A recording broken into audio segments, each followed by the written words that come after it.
years under my belt. Okay, so my question is, when did you come to believe in the things you believe now? Was it after you got tenure?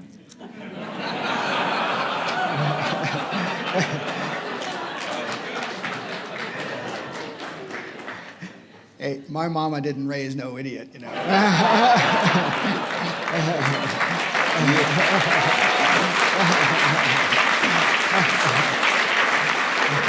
So, I'm trying to read between the lines. So,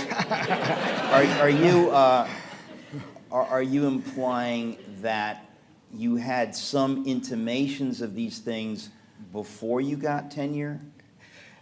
Actually, I used to believe in Darwin's theory, and it was only around the time I got tenure, maybe a year before, that I read a book called Evolution and Theory in Crisis by a man named Michael Denton that it kind of shocked me by pointing out problems for Darwin's theory that I had never thought of. Right.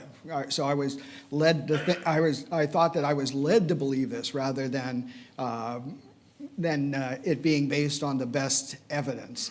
So it was around the time, right around the time that I started to think about this, but it was only 5 years or so later that I got publicly involved in the ID movement. Right. Well, and right now, I mean, obviously, since you have tenure, they're stuck with you, and I feel bad for them because you're clearly not a scientist. But look, the idea that the climate in the world of the academy is today such that people who discover things are afraid even about being honest. In other words, you're not talking about pushing anything. You're just talking about saying, I've discovered these things. What do we make of them? Let us reason together. That's supposed to be the idea of education and of the academy.